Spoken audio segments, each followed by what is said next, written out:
I am changing up the exercise today a little bit. We're still going to be working on uh, the collapsing fingers. We're going to be doing this in a little bit of a different way. What I want to do is work on finger strength. Now, I know you'll hear some pianists say that finger strength either isn't a real thing, which is ridiculous. Of course it is. Or that it really doesn't apply to anything we're trying to do as far as the technique. It really is a huge part of it. Think of a runner, for example. Whether you like to run or not, doesn't really matter. If a runner wants to be good and fast at what they do, there is technique involved and there's muscle strength. That muscle strength includes two things for a runner: legs and their heart. For us, we're looking at the muscle strength and flexibility in your hand and your forearm. So there are muscles controlling what your fingers do.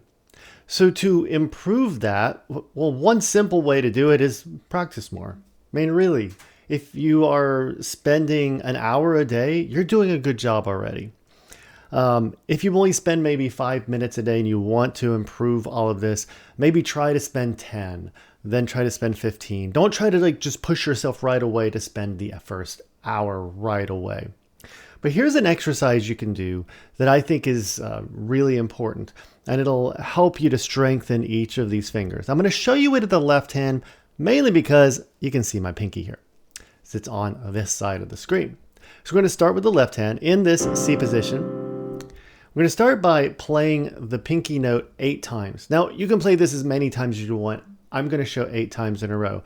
And we're going to do it 8 times, really watching your pinky. Take your time for each hit. Now, what you want to do is watch what I'm doing.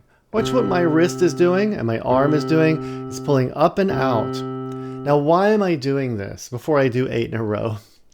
This is helping you with relaxation and a little bit in flexibility, not much, but it's going to help you to stay a little more relaxed as you're playing.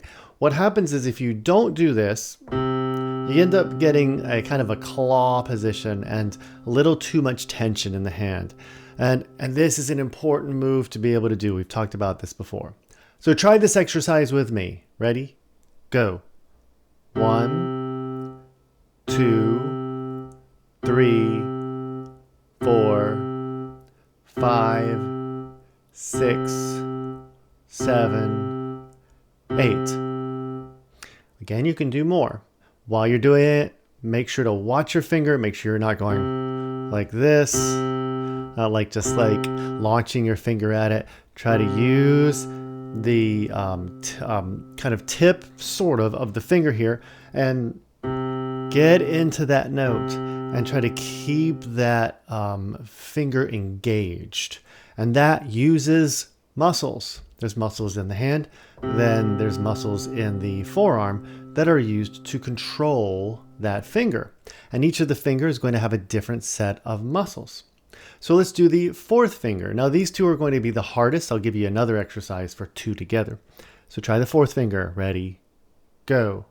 1, 2, 3, 4, 5, 6, 7, 8. Now, once you get to fingers 3, 2, and 1, it's actually pretty easy. You'll be able to quite quickly go through those. Why? These three fingers are much stronger already. You use them in everyday life. Copy the same exercise for the right hand. I'm not going to show it. If you'd like me to show it, let me know in the comments and I will definitely do that. Another way you can do this exercise, before I show you a 4-5 exercise, is hold down all 5 fingers. This is a little more advanced, so only do this if you think you're ready for it. Look, it's the same thing. You're just holding down 1, 2, 3, and 4. Same movement with my arm and my wrist. All I'm doing differently is holding down 4 fingers. Do this with each hand. Do this for the 4th finger. Also, you'll notice it's a little harder for the 4th finger than it is for the 5th finger. One other exercise you can do is going back and forth between both the fourth and the fifth finger. This uses a little bit of a different technique, so it's a second technique for today, is rotation. You're going to use rotation instead of coming out of it for each one. So rotating back and forth between these two fingers. This is a trill exercise. Very slow trill exercise. Go at whatever tempo you need to go. Don't try to go really fast right away. Do this again with both hands separately for now. If you have any questions, let me know, and please tune in next week for another technique video.